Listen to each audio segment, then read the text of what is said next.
अस्सलाम वालेकुम नाज़रीन, प्रोग्राम अॼु जी ॻाल्हि में आऊं आहियां जो मेज़बान नियाज़ चन्नो। इन सॼे हुकूमती मुदे दौरान जेकॾहिं नज़र विझबी त सिंध में मजमूई तौर तमन माने सूरत हाल ख़राब रही, पर जेकॾहिं फोकस सिंध में रहंदड़ हिंदू बिरादरी जेके अक़लियत आहिनि उन्हनि खे फोकस कबो त उते बि सूरत हाल का बेहतर नज़र न ईंदी। मज़हब मटराइण जा वाक़िया या इन समेत हिंदू नौजवाननि जे अगवा फुर धाड़ा मजमूई तौर ते जेका बदमनी रही, उन में हिंदू बिरादरी जेका मईशत में तमामु वॾो किरदारु सम्झो वेंदो आहे, उहा बि अदम तहफ़ुज़ जो शिकार रही। सिंध में जेके वॾे पैमाने ते वाक़िया थिया उहे नारनि हिंदू औरतुनि जे अगवा जा वाक़िया बि थिया, जंहिंखे रोकण में बि पीपल्स पार्टी जी सरकार बुरी तरह नाकाम नज़र आई। सदर आसिफ अली ज़रदारी इन मामले जो नोटिस वरितो, कमेटियूं जुड़ियूं, पर नतीजा के न निकिरी सघिया। असां अॼोके प्रोग्राम में इन सूरत हाल ते ॻाल्हि ॿोल कंदासीं त जेकॾहिं हुकूमतियूं कमेटियूं बि जड़नि थियूं ऐं अॼु जॾहिं हिकु भेरो ॿीहर पीपल्स पार्टी इलेक्शन प्रोसेस में वरी हिंदू बिरादरी ॾांहुं वञण जी कोशिशि करे पई, तॾहिं कहिड़ी ॻाल्हि, कहिड़ी उमेद, कहिड़ो जवाबु खणी करे पीपल्स पार्टी उन हिंदू बिरादरी वटि वेंदी जंहिं लाॻीतो 5 सालनि ताईं सख़्तु अज़ाब वारी ज़िंदगी गुज़ारी ऐं तमामु घणनि मसइलनि खे मुंहुं ॾिनो। अॼोके प्रोग्राम में असां इन मामले ते गुफ़्तगू कंदासीं ऐं अॼु जी जेका ॻाल्हि आहे असांजी उहा बि हूंदी। अॼोके सुवाल जो जवाब बि हासिलु करण जी कोशिशि कंदासीं। असांजे प्रोग्राम में असां सां गॾु मौजूदु आहिनि सिंध असेंबली में अक़लियती MP पिताम्बर सेवाणी साहिबु, ऐं उन सां गॾु मौजूदु आहिनि एडवोकेट अमरलाल साहिबु, पाण वकील बि आहिनि, ऐं गॾोगॾु सियासी हवाले सां बि उन्हनि जो तमामु वॾो नालो आहे। माज़ी में बेनज़ीर भुट्टो साहिबा जी हुकूमत में बि पाण एडवाइज़र रही चुका आहिनि। तव्हां ॿिन्ही महिमाननि जी महिरबानी, तव्हां प्रोग्राम में आयो। अमरलाल साहिबु, तव्हां खां शुरूआत कयूं था। सबबु छा आहे हिंदू बिरादरी सिंध में मुकमल तौर महफ़ूज़ आहे? के तव्हांजा मसइला, के ख़दशा, के सवाल, के ॻाल्हियूं आहिनि, ऐं बाक़ी पीपल्स पार्टी जी हुकूमत तव्हांजी उमेदुनि मूजिबि कमु कयो, या ॿियनि हुकूमतुनि जी ही बि तव्हांखे रिलीफ न ॾेई सघी, या ही अञा उन खां वधीक बदतर हुकूमत साबित थी? सवाल कहिड़ी पीपल्स पार्टी? ज़ुल्फ़िकार अली भुट्टो जी पीपल्स पार्टी, बेनज़ीर भुट्टे जी पीपल्स पार्टी शहीद जी, या Asif Zardari People's Party? People's Party में माण्हू ईंदा रहिया ऐं वेंदा रहिया। हिकिड़ा आहिनि उहे माण्हू जेके 70 खां वठी पीपल्स पार्टी सां हुआ, ऐं असांजे दोस्तनि पहिरियों भेरो भुट्टे साहिब जो हैदराबाद में रसूल बख्श टालपुर सां गॾिजी जलसो रखियो। को बि माण्हू सिंध में हुनजो जलसो करण लाइ तयारु न हो। ऐं कामरेड हैदर बख्श जो तोई नेशनलिस्ट, यानी ॾिसो उन वक़्त में क़ौम परस्त दुनियूं, इनकलाबी तरक़ी पसंद क़ुवतूं ऐं जमहूरियत पसंद क़ुवतूं गॾूं जी। अॼु सिंध में क़ौम परस्त दुनियूं, तरक़ी पसंद दुनियूं ऐं जमहूरियत पसंद दुनियूं हिक ॿिए जे ख़िलाफ़ पिछियूं आहिनि। अहिड़े नमूने कहिड़ी सिंध? हेमू काराणी भगत कंवरराम जी सिंध, सचले सिंध, लतीफ़े सिंध, या मियां मिठे जी सिंध? 3 दरगाहूं। उन में मज़ेदार ॻाल्हि इहा आहे त भरचूंडी जी दरगाह फोर्स कन्वर्शन मुलविस न आहे। मियां मिठो एज़ अ पर्सन नालो न इस्तेमालु कयो दरगाह जो। अमरोट शरीफ़ में हिकु अधु वाक़ियो अहिड़ो थियो, पर मेजर जेको गंद आहे उहो पीपल्स पार्टी जा पोइ ठाहिया वॾेरा जन बाद में पीपल्स पार्टी में शामिल पीपल्स पार्टी जा MPA मजमूई तौर ते तव्हां हुकूमत जी कारकर्दगी में मुतमिन आहियो या न? मां न ॻाल्हायां थो। हुकूमत असां वटि आहे किथे? कंहिंजी हुकूमत आहे? हुकूमत धाड़ेलनि जी आहे, वॾेरनि जी आहे। हुकूमत का कंहिं इंस्टीट्यूशन जी कोन्हे का। हिन वक़्तु सिंध में लॉ एंड ऑर्डर जी सिचुएशन एॾी ख़राबु आहे। अगवा में असांजा वॾेरा धाड़ेल ख़ुदि मुलविस आहिनि। उन दौर में असां चवंदासीं त एजेंसियूं मुलविसूं धाड़ेलनि खे कोऑर्डिनेट करण में। कर्नल ताहिर भट्ट खे गिरफ़्तार कयो वियो ऐं मारियो वियो हो। उन धाड़ेलनि खे हू कोऑर्डिनेट कंदा, इस्तेमालु कंदा जमहूरी तरक़ खे रोकण लाइ। अॼु असांजा वॾेरा जेके MLA थिया वेठा आहिनि, पीपल्स पार्टी शिकारपुर जो सदर हुजे, जेकवादारनि खे ॾिसो, मियां मिठे खे ॾिसो, अचो हिते लाड़ में ही मरी जेके आहिनि पीपल्स पार्टी जा आहिनि, जन धुनी सां ज़्यादती कई आहे हिन में खिपरे में। टंडे ग़ुलाम अली में अहिड़ा वाक़िया थिया आहिनि, सामारे में थिया आहिनि, ऐं सामारे जी जेका दरगाह आहे उन्हनि जो बि इहो धंधो आहे। एक्चुअली इहो सिंध में वेस्टेड इंट्रस्ट आहे मज़हबी जुनून जी हिकिड़ी कैफ़ियत जो। सही न, इन ते अचूं था असां, पर मां जेको तव्हां खां स्पेसिफिक पुछण जी कोशिशि कयां पियो त तव्हांखे लॻे पियो त हिन हुकूमत में धाड़ेल वेठा आहिनि जेके तहफ़ुज़ न ॾेई सघिया, इहो तव्हांजो जवाबु हो? हिन हुकूमत नज़रियो ई कोन्हे न, पीपल्स पार्टी नज़रियो पोरत। हाणे हुकूमत जो नज़रियो आहे या न? पिताम्बर सेवाणी साहिब, बेटा पिताम्बर साहिब तव्हां ॿुधायो, धाड़ेलनि जी हुकूमत, माना तव्हां ॾे इशारो आहे, तव्हां धाड़ेल हुकूमत कयो पिया, तव्हांजे हूंदे पीपल्स पार्टी जी हुकूमत हूंदे न हिंदू नारियूं महफ़ूज़ रहियूं, न हिंदू नौजवान महफ़ूज़ रहिया, न हिंदू जेके मुख़्तलिफ़ ड्यूटियुनि ते हुया मुक़रर उहे महफ़ूज़ रहिया, अगवा फुर धाड़ा सभु थिया, पोइ तव्हांजी हुकूमत छा ॾिनो माण्हुनि खे? साईं तव्हांजी वॾी महिरबानी जो तव्हां सुठो सुवालु पुछो। मां तव्हांखे पहिरियों त साईं जी हिकिड़ी वज़ाहत क्लियर कयां त पीपुल्स पार्टी हिकिड़ी आहे जंहिंजो बानी क़ाइद पंहिंजो आवामी क़ाइद ज़ुल्फ़िकार अली भुट्टो आहे, उन खां पोइ बेनज़ीर हुई, अॼु आसिफ़ ज़रदारी हुनजो आहे, हाणे जेको आहे सो बिलावल भुट्टो आहे। साईं जी इहा ॻाल्हि हिकिड़ी तहसब ते हिकिड़ी हले थी। पीपुल्स पार्टी मिनाटी लाइ कयो आहे। साईं जे चवे थो त पीपुल्स पार्टी ॾिसो हर जॻह ते साईं त ॿुधाए थो न त रिंकल जो मामलो थियो उन खां पोइ खिपरो मीरपुर ख़ासि ऐं खिपरो जी ॻाल्हि ॿुधायां थो। बिरादरी माना किथे महफ़ूज़ सही ॻाल्हि मिनाटी जी, जहां तक मिनाटी जी ॻाल्हि, साईं ॻाल्हि आउं मिनाटी जी जेकी ॻाल्हि कयां थो, ऐं जनरल मिनाटी जी ॻाल्हि थो, तव्हां मिनाटी खे वठो चाहे ॿियनि कंट्रीज़ में वठो, तव्हां इंडिया में वठो, श्रीलंका में वठो, भूटान में वठो, नेपाल में वठो, मिनाटी सां ज़्यादतियूं थींदियूं आहिनि, हर जॻह ते थी वञनि, ऐं उतो तुंहिंजो आवाज़ु उथंदो आहे, ऐं उन आवाज़ जे जेकॾहिं टेकअप न थिए त पोइ माण्हू खे चइबो आहे त जेको आहे सो हिन गवर्नमेंट कुझु न कयो। छा लॻे रिंकल जो जॾहिं केस हुयो, सभु MNA हिननि साईं जन सां गॾु हुया, सभु मिनाटी जा MPA MNA सभु इस्लामाबाद मां साईं आहे ॻाल्हि, साईं सुवालु करे थो मिनाटी जा, उहो जवाबु ॾियां थो। सभु MNA हिननि सां गॾु हुया, हिन सां बांह मिलाए बीठा। रिंकल जी स्टेटमेंट उते जजमेंट जहिड़ो नमूनो थी, ठीकु आहे, उन मां हिंदू क़ौम मां बि आउं बि चवां थो ही ग़लतफ़हमी त सुवालु आहे। मुतमिन ॻाल्हि ॾिसो साईं, तव्हां मूंखे महिरबानी पीपल्स पार्टी खे डिफेंड न कयो। असां आसिफ़ ज़रदारी मुंहिंजो दोस्त आहे, मूंसां वाइदो करे ज़बान करे फिरी वियो। सवाल ही आहे उहो तुंहिंजो पर्सनल हिकिड़ो आहे न, घर जेका ॻाल्हि आहे मिनाटी जे MNA MPA जी ॻाल्हि न आहे, ॻाल्हि पीपल्स पार्टी तां न, पर हो चए थो न तव्हां पिताम्बर साहिब चए थो समूरा माण्हू तव्हां सां गॾु बीठा हमदर्दी को मुड़ुस माण्हू थी सड़कुनि ते न, तव्हां चओ पिया साईं त कीअं मुड़ुस के चइबो आहे ॿियो मुड़ुस? तव्हांजे असेंबली में तव्हां सां पहिरीं 25 तारीख़ छोकिरी खजी आहे, 25 तारीख़ छोकिरी खजी आहे, 26 तारीख़ रेज़ोल्यूशन ॾिनो असेंबली में आयो आहे, तव्हांजी 29 तारीख़ जेको आहे सो हिते सेशन हुयो, तव्हां छा था चाहियो आख़िर? असेंबली जो रिकॉर्ड छा आहे त रिंकल जो केस जेतिरो मिनाटी वारनि उथारियो आहे। Peoples party as a party Mian Mitha ji membership ख़त्म कई। शिकारपुर पीपल्स पार्टी प्रेसिडेंट छोकिरनि जे अगवा मुलविस हो, छा पीपल्स पार्टी के खिलाफ एक्शन खयो? जिकबाबाद जी जेका क़यादत हुई, छा उन मिनाटी जी सपोर्ट में को मुस्मानो थी? साईं खयो था इहो पुछो साईं, हाणे साईं जवाबु वठियो। साईं जेको चए थो जेकबाबाद जी आहे न, डॉक्टर जेकबाबाद जी डॉक्टर मुसलमान थी, उन जो फरियादी मां आहियां, ख़ुदि फरियादी आहे, तव्हां घुराए हाणे बि फ़ोन ते पुछी सघो था। डिफेंस में उनजो फरियाद मूं दाख़िल कराई आहे, उन ॾींहुं सेनेट जा इजलास हलनि पिया, फॉर्म भरजनि पिया, उन ॾींहुं ते ऐं उतां उथी करे फॉर्म पीपल्स पार्टी आहियां, लालचंद ऐं पीतांबर न आहियां, ऐं पहिरियों पीपल्स पार्टी जो आहियां, पोइ लालचंद ऐं पीतांबर आहियां। ॻाल्हि इहा त पीपल्स पार्टी जो हिकिड़ो MPA पाण थाणे ते तव्हां सां वेठो आहे, उन छोकिरी जी FIR दाख़िल कई आहे, SHO खे खणी गुलशन इक़बाल में पहुता आहियूं असां उते। न, पर सभु कुझु तव्हां कयो त पोइ बि हिंदू बिरादरी तव्हां ॻाल्हि इहा त साईं ॻाल्हि मां हिकिड़ो अर्ज़ु कयां त हाणे अॼु ॻाल्हि इहा मां MNAशिप ख़त्म कई, छा शिकारपुर जे प्रेसिडेंट खे छा चक जे वाक़े में हिकिड़ो साईं चक जे वाक़े में छा केस फाइल थियो, त छा थियो, नतीजो छा थियो? साईं मां बि हाणे चक जे वाक़े ते साईं अचे थो न, चक जा 3 हिंदू मुंहिंजा बि माइट हुया, ऐं त बाग़ीर जी जलसे में हिंदू बिरादरी आई बि न, पीपल्स पार्टी जलसे में सोरामरी खे ॿधो न, जेको उन्हीं सां पीपल्स पार्टी जेको जलसो थियो चक में कुछ ॾींहं अॻु में जी ॻाल्हि आहे, आगा सिराज दुरानी ॿिया हुया, हुन में हिंदू बिरादरी न आई, हिन करे ॻाल्हि इहा त हिंदू बिरादरी खे के चयो त तव्हां वञी फ़ैसिलो कयो?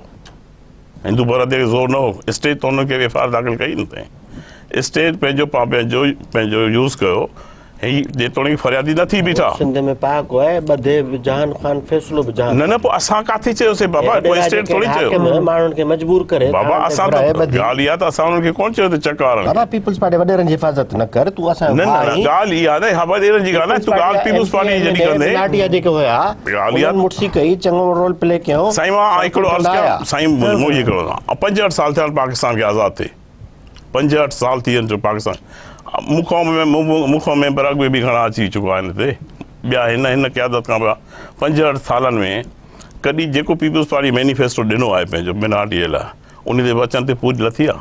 फोर्स कन्वर्जन जो बिल पीपल्स पार्टी ॾिनो किथे ॾिनो? हा न ही पियो आहे कापी पे अञा बि पास न थियो पास ॾिसो न ॻाल्हि इहा त 6 महीना हिकिड़ो इजलास न हलियो आहे, ॻाल्हि मैरिज न कंहिं वठो 20 पर फरतला बाबर मूंखां 20 पर बाबा फरतला बाबा जो कहिड़ो कमु हिन में हे त 18 अमेंडमेंट खां पोइ सिंध जो कमु आहे फीडरल गवर्नमेंट जो कमु न आहे बाबा ॻाल्हि कयो वकील साहब तव्हां 18 खां पोइ आसिफ ज़रदारी जा क्लियर इंस्ट्रक्शंस आहिनि 1927 में मुस्लिम लीग इजलास में फ़ैसिलो कयो त 18 साल जी उमिरि ताईं का बि जेका छोकिरी आहे उहा जेकर उनखे फोर्स उनखे अॻु में उनखे इजाज़त न आहे 18 साल खां पोइ थिए थी त पोइ उनखे राइट आहे 18 साल अॻु में थिए त न सिर्फ़ु उहा फैमिली पर कम्यूनिटी रिस्पॉन्सिबल आहे त उनखे वापसि जेको आहे हवाले करे माना बिल ठहियो हाणे बि उन ते मंज़ूर नथो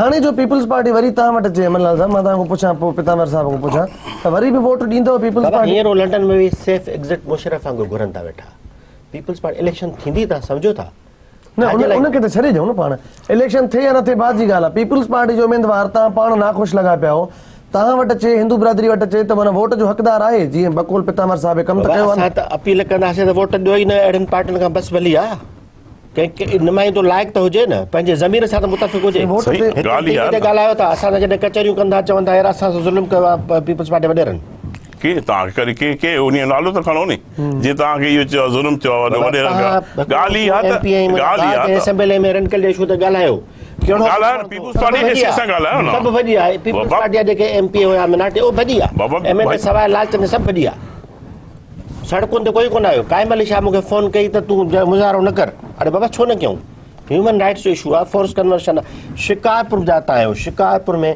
अशोक जे ज़मीन ते कब्ज़ो करे विया नालो बि नथो खणां हुन पुलिस ऑफिसर जो सॼे सिंध में असांजी ज़मीनुनि ते कब्ज़ा था कनि असां जोड़ो न कयो असांजी मिल्कियतुनि ते कब्ज़ा कयो असां जोड़ो न कयो असांखे मजबूर थो कयो वञे त सिंध छॾे वञूं फोर्स माइग्रेशन ते सही मां हाणे हिकु बार साईं चए थो न प्रोटेक्शन लॉ जेको आहे रिलीजियस प्रोटेक्शन लॉ सिंध असेंबलीअ जो जेकी कमेटी वियो आहे उहो पास थी चुको आहे हिन ई दौरान हिन 2-3 ॾींहंनि में जेके 2 ॾींहं आहे या 15 ॾींहं असेंबली हले थी 2 बिल पास थींदा हिकु protection law religious protection law जेको कमेटीअ पास कयो आहे मां साईं सही ॻाल्हि इहा त असांजी कमिटमेंट आहे न हुन सां ॿियो फोर्स कन्वर्जन जो 2 इहे लॉ पास थींदा अॻे 65 साल में लॉ कॾहिं आयो कोन तव्हांखे पीपल्स पार्टी 65 साल में कॾहिं तव्हांखे सेनेट बि नुमाइंदगी न ॾिनी अच्छा ठीकु आहे नंढिड़ो ब्रेक वठूं था नाज़रीन नंढिड़े ब्रेक जो वक़्तु थियो आहे ब्रेक खां पोइ ॻाल्हि ॿोल जो सिलसिलो जारी रखंदासीं हिंदू बिरादरी खे कुझु ख़दशा आहिनि हिन पीपल्स पार्टी जी सरकार मां ऐं पीपल्स पार्टी सरकार चए पई त असां जेको कमु करिणो हो तमामु घणो कयो आहे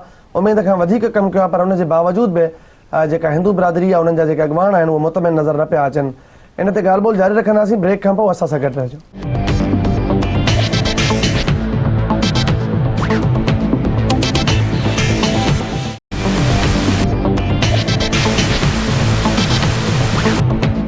ब्रेक खां पोइ अव्हांखे हिकु भेरो ॿीहर भलीकार ॻाल्हि ॿोल जो सिलसिलो जारी रखूं था सिंध में हिंदू बिरादरी जेका आदम तहफ़ुज़ जो शिकार आहे उन्हनि जी इहा शिकायत आहे त हुकूमत उन्हनि जे मसइलनि जी या उन्हनि जी दादरसी न करे सघी आहे इन ते गुफ़्तगू कयूं पिया पीपल्स पार्टी जेका हिन वक़्तु हुकूमत में आहे उनजो एमपी बि असां सां गॾु मौजूदु आहे ऐं गॾोगॾु अमरलाल साहब जेका सूरत हाल आहे उन बाबति आगाही ॾिए पियो अमर साहब हाणे बकौल पीपल्स पार्टी जी हुकूमत जी नुमाइंदगी करे पियो पितांबर साहब त हुननि एतिरो कमु कयो आहे जेतिरियूं अॻूणी हुकूमतूं न करे सघी तव्हांखे पीपल्स पार्टी में फ़र्क़ु बि नज़र अचे पियो पीपल्स पार्टी विरहल बि नज़र अचे पई वरी इहो बि नज़र अचे पियो त को रिलीफ न मिली सघियो नतीजे में हिंदू बिरादरी जा माण्हू हितां लॾे बि विया भारत इहे बि वाक़िया पेश आया त पोइ हाणे कंहिंमां मतिलबु तव्हांखे लॻे पियो त पीपल्स पार्टी कमु न करे सघी बाक़ी तव्हांजे लाइ का ॿी हुकूमत ईंदी ॾिसो असां पीपल्स पार्टी मां पाण पीपल्स पार्टी सेंट्रल काउंसिल जो मेंबर आहियां पीपल्स पार्टी प्लेटफॉर्म इलेक्शन पर हक़ीक़तुनि खे त तस्लीम करणु घुरिजे जेका रियलिटी आहे मसइलो क़यादत बेनज़ीर माण्हुनि सां मिलंदी वोटो मिलंदो आसिफ़ जहिड़ी की हालतूं नथो मिले हुनखे एग्ज़ैक्ट वाक़िअनि जी ख़बर बि न हूंदी मां नथो सम्झां सिंध जी सूरत हाल में पीपल्स पार्टी में जेका उमेद हुई उहा पूरी न लथी उहे वॾेरा जन ज़ुल्म कयो नथी मिले माण्हुनि सां न मिली ऐं उन्हनि सिंध जे माण्हुनि खे जेको रिलीफ ॾियणु खपे हा ज़मीन विराइनि हा रोज़गार ॾियनि हा माण्हुनि खे तइलीम कनि हा हिंदुनि खे सिक्योरिटी कराची में मुस्लमाननि खे सिक्योरिटी कोन्हे सखर में लाड़काणे में मुस्लमाननि खे सिक्योरिटी कोन्हे हिंदुनि खे छा ॾींदा 60 सालनि में साईं चयो 65 साल 5 सालनि में हिंदू ऐं मुस्लिम वारे ते ॻाल्हि ई कोन्हे न वॾो फ़र्क़ु आहे सिंध बाबा हिंदुनि जी आहे इदारनि जी हिकिड़ी ज़िमेवारी आहे हुकूमत आहे उनजी रिट आहे फर्ज़ आहे त सिंध खे हिंदू ऐं मुस्लिम में 47 में 2 क़ौमी नज़र ते विरायो वियो नज़रिया क़ौमुनि जा हूंदा माण्हुनि जा न हूंदा मां चाहियां थो त असांखे फ्यूचर न ॾिसणु भुट्टे साहब जेको नज़रियो ॾिनो जेकॾहिं पीपल्स पार्टी हुन नज़रिए ते बे आहे त अॼु मिनारिटी सां इहा ज़्यादती न थिए आहे। अच्छा माना तव्हां चओ था उन नज़रिए ते न बीठी आहे। मां नथो सम्झां त पीपल्स पार्टी उन सोशलिज़म जे नज़रिए ते क़ौमी पितांबर साहिब तव्हांजो नज़रियो बि तब्दील थी वियो, न साईं, तव्हांजो किरदार बि मटिजी वियो, कम बि मटिजी वियो। साईं ॻाल्हि इहा त साईं खे पंहिंजी का चपकल साथ जो साईं अॼु पंहिंजो बुखार उतारे थो असांजो। पीपल्स पार्टी मैनिफेस्टो 2008 जो अंदर जी आयो थो ॿाहिरि 2008 में जेको मैनिफेस्टो बेनर्जी साहब ॾिनो, उन साईं यकीन थो ॾियां त उन मैनिफेस्टो ते ई असां ॾियूं 5% कोटा पीपल्स पार्टी मैनिफेस्टो में 5% कोटा तव्हांखे मिनारिटी खे मिली आहे। तव्हांखे सेनेट में नुमाइंदगी हिन हुकूमत ॾिनी आहे। तव्हांखे ॿ शयूं तव्हांखे ॿियो टियों हिकिड़ो मेन चीज़ आहे जेको उहो कानून जेको तज़ाद रखे थो उन लाइ पीपल्स पार्टी कमु कंदी। पीपल्स पार्टी उन में इहो फोर्स कन्वर्जन आहे, फोर्स कन्वर्जन माइग्रेशन। ॾिसो साईं, माइग्रेशन हिंदू नथो करे, सिर्फ़ु मेमण बि करे थो, आगा खानी बि करे थो, जंहिं वटि सरमायो आहे न साईं। सरमाए जे करे भॼी वञणु पठाण वञे थो पंहिंजे मिल्कियत बचाइण लाइ। पंजाबी बि कराए छॾे थो। सिक्योरिटी जनरल मसइलो आहे, कोई हिकिड़ो हिंदुनि लाइ कोन्हे को साईं। पर टारगेट करे तव्हांजी त खणी मजबूरी आहे, हाणे हिन सां कोई इख़्तिलाफ़ कोन्हे त तव्हां पीपल्स पार्टी जो बचाव कंदो। पर जेकबाद सखर घोटकी शिकारपुर कुझु ज़िला सिंध जा अहिड़ा आहिनि, कश्मीर कंद कोटो ते सूरत हाल बहितर न आहे। मिनारिटीज़ खे टारगेट करे त वाणे वाणी प्रॉपर्टी केरु वठंदो साईं? ईअं त वाक़िया हिंदुनि सां थियो। हाणे मां तव्हां साईं त चए थो, मां त कल्ह जो वाक़ियो ख़ैरपुर जो ॿुधायां थो साईं। हुते हाणे को वाक़ियो न थियो आहे साईं। हाणे हिन जनवरी फेबरवरी में पीपल्स पार्टी जनवरी फेबरवरी में 7-8 वाक़िया थिया आहिनि। उन लाइ बि असेंबली में असां आवाज़ उथारियो आहे। ईअं न आहे त न कयो असां। क़ौमुनि जा हूंदा आहिनि, जाग्राफिया न हूंदा आहिनि। सुवाल इहो आहे त भोटे साहिब जेको नज़रियो ॾिनो, सेक्युलर पार्टी हुई, सेक्युलर न रही आहे। पीपल्स पार्टी सेक्युलर पार्टी हिन मुल्क में लिबरल पार्टी हुई। अॼु हुनजा वॾेरा जेके आहिनि असां ज़ुल्म था कनि, असांजा माण्हू सिंध छॾण ते मजबूर आहिनि। टारगेट करे असांजी ज़मीनुनि ते कब्ज़ा था कनि, नियाणियुनि खे अगवा था कनि पिया। नंढड़ा नंढड़ा शहर, भील छोकिरी यार, भील असां ॾिसो न, अपर सिंध जा मसाला ॿिया आहिनि, असांजा लोअर सिंध जा मसाला ॿिया आहिनि। हिकिड़ी माज़रत सां मां जेका ॻाल्हि कयां, जेका पुलिस आहे या कानून लागू कंदड़ इदारा जेके बि आहिनि, समूरा हुकूमत जे उहे माते हिते आहिनि। पर हाणे जेकॾहिं रियासत या हुकूमत पंहिंजो कमु न कंदी त मसइला त दरपेश वॾे छो कढे बाबा। पहिरियों पीपल्स पार्टी असां मिनारिटी जे जॾहिं MPs हिकिड़ी ॻाल्हि क्लियर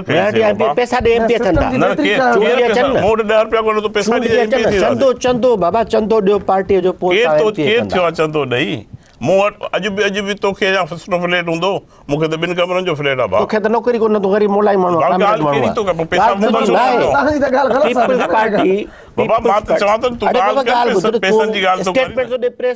नौकरी नथो ॾे चीफ मिनिस्टर। ॻाल्हि कर त पीपल्स पार्टी मियां मिठे खे कढियो या न कढियो? मियां मिठे खे हुन लाइ हुन फ़ैसिलो करे चुकी आहे। छोकिरी आहे टके जो, नाज़िम आहे खिपरे जो, पीपल्स पार्टी उन कढण लाइ तयारु न आहे। वो छोकरी खड़े घर में बंद तो करे। पर मसलो तो इते तव्हांजो बीहण घुर्जे न त सिस्टम बेहतर थे, हिंदू बिरादरी के तहफ़ुज़ मिले। को फर्द जेकॾहिं को अकेलो ख़राबी करे थो त ॻाल्हि उन जी आहे कोन। फर्द वाहिद जी ॻाल्हि त न आहे, जनरली ॻाल्हि आहे। हमेशा पीपल्स वारी खे बस सिस्टम मोई माना बकोल अमरलाल साहब जे सॼो सिस्टम फौजी हुकूमत में कॾहिं बि सिंध में हिंदुनि सां ज्यादती कोन थी आहे। असां कहिड़े हुकूमत में थी आहे? इहो त जमरत लावड़ियासीं। तव्हां फौजी हुकूमत जी ख़बर था कयो न। नथो कयां मां प्रैक्टिकल पोइ साईं 65 सालनि जी ॻाल्हि कई आहे। मुशर्रफ दौर में घणा वाक़िया थिया, उनखां अॻु में नवाज़ शरीफ़ दौर में घणा वाक़िया थिया, मोहतरमा बेनज़ीर भुट्टो दौर में को बि वाक़ियो न थियो। पहिरें 88 में ॿिए दौर में कोई वाक़ियो। हाणे माना माण्हू ख़राब आहिनि। लीडरशिप जो मसइलो आहे, कसूर सॼो लीडरशिप जो आहे साईं। चीफ मिनिस्टर छा थो करे, कहिड़ो एक्शन खयो अथई? मां चवां थो त हिन धुनी भील वारे मसइले ते चीफ मिनिस्टर को एक्शन खयो आहे? ॻाल्हि प्राइम मिनिस्टर जी आहे कोन, प्रेसिडेंट जी कोन्हे। सिंध असेंबली में तो रोल प्ले कयो। धोनी भील या जेको महंगो रात कजी आहे छोकिरी, जेसि ताईं इहे ख़बरूं चीफ मिनिस्टर वटि असांजा नुमाइंदा न पहुचाईंदा त बाबा असां सां हीअ भाई असीं त पार्टी जा मेंबर शादी कई आहे एजेंट मोशन आहे। साईं त ॻाल्हि कहिड़ी थो करे, मां त साईं त पुछां थो एजेंट मोशन पियो आहे मुंहिंजो टोनी जो। हे त शहीद थी गुज़ारे आहे पंहिंजो MPN जो MPs जो इजलास न हलियो त इहे ई ॻाल्हियूं सिंध असेंबली एजेंट मोशन आहिनि। अॼु तव्हांजी ट्रिब्यून खणी ॾिसो, तव्हां उन में लिखियलु मिले। पर हिकिड़ो पितांबर साहिब हिकिड़ो ख़्यालु नथा छॾियो त माना मिसाल तौरु तव्हां को बिल पेश कयो उहो मंज़ूर न थियो, क़ानून साज़ी जी कोशिशि कई पर क़ानून साज़ी न थी, कमु करण जी कोशिशि कई पर कमु न थी सघियो। सही ॻाल्हि आहे, त इहो असांजो थोरो कमु सुस्ती काहली कुझु न कुझु काहली ॾिसो असां पंहिंजे तरफ़ कोन कई आहे, असीं काहली कोन कई आहे, असांखे जेको मैनिफेस्टो में मिलियो आहे असीं उहो तव्हांजी पंहिंजी हुकूमत आहे, तव्हां वटि त सभु कुझु आहे न साईं। आउं पार्टी मेकर त न आहियां हुकूमत न, यादि पार्टी कई- पॉलिसी न आहियां, आउं अकॉर्डिंग टू पॉलिसी बाबा है शरीफ़ पर माण्हू जेको आहे, तव्हां माण्हू आहे। महसूस कयो था त उहो ज़ाहिर आहे तव्हां हा एहसास जॾहिं कयो। अकॉर्डिंग टू पॉलिसी जेके बिल जेके बि में जेको असांखे इम्प्लीमेंटेशन ॻाल्हि आहे, बिल जी ॻाल्हि न आहे, बिल न खपनि असांखे, रखो था पाण वटि। इम्प्लीमेंट थींदी ॻाल्हि इम्प्लीमेंट कहिड़ी कई आहे सही ॻाल्हि इहा त मतिलबु थिया तव्हां वटि थी चुकियो 5% कोटा थी चुकी आहे, तव्हांखे सेनेट में सीट तव्हां मिली ॾेरा चुकी थियो आहे। MPI में न थियो, असांखे न खपनि, पाण वटि रखो बाबा असांखे सिक्योरिटी ॾियो सिंध जे माण्हुनि खे, जीअं सिंध जो माण्हू सिंध न छॾे, असां पीपल्स पार्टी सां गॾु आहियूं। सिंध जे माण्हुनि खे हिकिड़ो मिनट ॻाल्हाइण ॾियो, फोर्स कन्वर्शन जे ख़िलाफ़ तव्हां मुज़ाहिरे में अचो भला। हा, सिंध बिल्कुलु जा ॻाल्हि। MPA पीपल्स पार्टी जा मिनारिटी न, सिंधी मुस्लमान MP वारा गैरत कोन्हे छा, ज़मीर जा क़ैदी आहिनि न। असां सां गॾु सॼी उमिरि पीपल्स पार्टी सां गॾु जमहूरियत लाइ जेल में रहियासीं, असां रूपोश रहियासीं, बेनज़ीर साहिब सां जेल में रहियासीं। बेनज़ीर साहिब मुंहिंजी डिफेंस विटनेस मिलिट्री कोर्ट में जमहूरियत लाइ हुई न।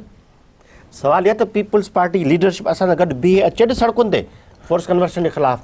हाणे ॻाल्हि इहा त पर सवाल ॻाल्हि इहा त सवाल- छा अचे भला सखर में मुज़ाहिरे क़यादत करे, पर सवाल न इहो- ख़ुशी सां सवाल- छो करे बाबा, हा। जॾहिं आसिफ ज़रदारी सिंधी हिंदुनि जे ख़िलाफ़ आहे, हिंदुनि सां गॾु आहे, हिंदुनि जा वोट खपनि साईं, बाबा ख़ुर्शीद ॻाल्हि इहा शाह न, आसिफ ज़रदारी कुली आम पंहिंजो इंस्ट्रक्शन ॾिए थो त इहो बिल पास कयो, त पोइ ख़ुशी सां छो करे सरकार में जवाब कहिड़ो वॾेरो सिंध जो, असांजो मुस्लमान वॾेरो सिंध जो न, पर इन ॻाल्हि में मूंखे- हिन मूंखे- मां मूंखे हिते ताईं हिकिड़ी- सिंध जो वॾे हिकिड़ी ॻाल्हि ॻाल्हि जो थिए। जवाब ॾियो, या तव्हां चाहियो था त मुज़ाहिरनि में तव्हां सां गॾु तागारो थिए, या सां तव्हां गॾु चाहियो था त बीठो, क़ानून साज़ी थिए। पीर साहिब तागारो गॾु बीठो, न सवाल ठीकु आहे। सवाल मुंहिंजो इहो आहे, कॉन्फ्रेंस सां गॾु तव्हां बीठा, चाहियो था त एहतिजाज में तव्हां सां गॾु थियनि, तव्हां चओ था त सिक्योरिटी सिक्योरिटी ॾियनि, पीपल्स पार्टी जे वॾेरनि ज़ुल्म कान कढनि, असां सां गॾु बीहनि न। पीपल्स पार्टी में वॾेरा वेठा आहिनि, शिकारपुर हुजे, लाड़काण हुजे, जेकबाबाद हुजे, ठुल हुजे, गॾु वेठा आहिनि। अच्छा माना तव्हां चाहियो था त उन्हनि खे बि कढनि। न कढनि बाबा, न कढ, जेल में विझनि, पार्टी मां निकाल जेल में विझनि, ॾोह कयो अथऊं, क्राइम आहे। अच्छा साईं बाबा जॾहिं ॻाल्हि इहा त को क्राइम कंहिंजे मथां साबित थींदो त उन ते बाक़ी हिकिड़ी ॻाल्हि आहे जहाँ तव्हां मियां मिठो जी तूं ॻाल्हि कई आहे, पीपल्स पार्टी अॻु में क्लियर अमरलाल जनरली ॻाल्हि कई जेके जेके जनरली ॿियो केरु आहे बाबा सिंध में ॿियो कंहिं जेके सामारे में अगवा थियूं आहिनि छोकिरियूं, बाबा सामारे में अॻुवा थियूं पहिरियों भेरो खुश्की में इस्माइल राउ छोकिरियूं वापसि कराई, तव्हां कराई का, कहिड़े वॾे कराई आहे, केरु नालो खणो कहिड़े वॾे, मां इस्माइल राउ असांजी पार्टी जो नाहे दोस्त, असांजो फाज़िल राउ पुटु आहे शहीद जो, हुन मुड़सी कई, वञी बीठो मैदान में, ठीकु आहे, खुश्की में उहो छोकिरी मोटाई, कोशिशि कईसीं हैदराबाद में हिकिड़ी छोकिरी पाण थी ख़ुशी सां, असां चुप करियासीं बाबा ख़ुशी भला हाणे मसइले जो हल छा आहे, मूंखे इहो ॿुधायो न त मसइले जो हल हल इहो करिणो आहे न। त कॉन्फ्रेंस ही वरी माण्हू तव्हां वटि ईंदा, उमेदवार तव्हां वटि ईंदा, वोट तव्हांखे ॾियणो असां आहे। वोट न ॾींदासीं, असां पर ख़िलाफ़ मसइले जो हल छा आहे, ज़ाहिर आहे हुकूमत खे करिणो न, तव्हां असांखे त करिणो कोन्हे। हुकूमत तब्दील थींदी पोइ फ़ैसिला थींदा न, हिननि सां एहतिसाब कंदासीं न। तव्हांजी हिन हुकूमत में का बि उमेद न आहे। असां न का पीपल्स तव्हां पार्टी वारा सम्झो। असां दोस्त आहिनि, असां सां प्लान कंदासीं, हिसाब वठंदासीं, मैदान में सड़कुनि ते पुछंदासीं, अच्छा, बाबा ऐसी जवाब पलांद जी ॻाल्हि थी सही ॻाल्हि इहा आहे त असां जवाबु ॾियण लाइ तयारु आहियूं। हर महीने खां तव्हां जवाब मुतमिन सड़कुनि ते आहियो रोड त ते तव्हां जेको कयो आहे ठीकु कयो आहे। ज़मीर जो कैदी न आहियां, ऐं जेको कमु मूंखे पीपल्स पार्टी ॾिनो आहे ऐं उहो पंहिंजो सर इंजाम कयो आहे। असां आसिफ अली ज़रदारी सां गॾु बीहंदासीं, मुड़ुस माण्हू थी बीहे असां सां गॾु मैदान में, न पर आउं त पीपल्स पार्टी जे बुनियाद ते कयो आहे न, जेको बि कमु कयो आहे, को मां पीतम जे सियाणी जे हिते कुझु बि न आहे पीपल्स न पार्टी में बाबा। असीं बि रहिया आहियूं सदाईं, हा, त तव्हां कहिड़ी मास्टर पीपल्स पुटु पार्टी में आहे। आहियो, उहा पीपल्स पार्टी जेका सिंध में फोर्स कन्वर्शन करे थी हुन सां गॾु बीहंदो, उहा पीपल्स पार्टी जेका सिंध खे ॿिनि हिसनि में विराए थी हुन सां गॾु जॾहिं बीहंदो। उहा पीपल्स पार्टी फोर्स कन्वर्सन जो बिल पास आणे थी त उन खां अमल पोइ छा अमल जी खपे? ॻाल्हि, अमल सही थींदो न प्रैक्टिस जी ॻाल्हि आहे, कोई ईअं त ॻाल्हि बिल जी न ॻाल्हि न आहे, बिल इज़ नॉट इम्पोर्टेंट, तमामु घणा कानून लिखिया पिया आहिनि आइन में, कोई अमल कोन थो थिए। बाबा इन जो त तव्हां जेके बि हिते दीवान आहियो, जेके अॻु में तव्हां बि गवर्नमेंट में रही चुको आहे, असां खां सीनियर आहियो, हलो तव्हां छा कयो, ऑर्डिनेंस त करायो आहे हिकिड़ो। मां त चवां त कोली भील बाबा हाणे त इहा सुजागी हाणे आई आहे। कंहिं असां दिया तव्हां त कोन दिया, असां दिया, असां वॾे आहियूं, न न ॻाल्हि असां सड़कुनि ते आहियूं। फोर्स कन्वर्जन जे बिल जी बि हाणे आहे त आई आहे न पीपल्स पार्टी प्लेटफॉर्म अच्छा बहरहाल तव्हांजो ख़्यालु आहे त कुझु न कुझु पोइ कोशिशि हिकिड़ी थी आहे। चलो पीपल्स ठीकु पार्टी आहे। सुठी पार्टी आहे, पर हुन जे वॾेरनि खे कंट्रोल करे न कंदी त पीपल्स पार्टी वजूद न रहंदो, ऐं वॾेरा सुभाणे भाड़ी आहिनि, सिंध बि छॾे वेंदा, पीपल्स पार्टी छॾे वरी ॿी पार्टी में। ठीकु आहे, तव्हां ॿिनी महिमान जी महिरबानी जो प्रोग्राम में आयो ऐं पंहिंजो जेको नुक़्ते नज़र असां ताईं पहुचायो, वॾी महिरबानी। नाज़रीन, पिताम्बर सेवाणी अमरलाल साहिब जी गुफ़्तगू आवाम ॿुधी, सवाल अञा बि बरक़रार आहिनि। पीपल्स पार्टी वरी हिकु भेरो ॿीहर माण्हुनि ॾांहुं वञे पई, जंहिंमें हिंदू बिरादरी बि सिंध में तमामु वॾो अहम किरदारु अदा कंदी आहे।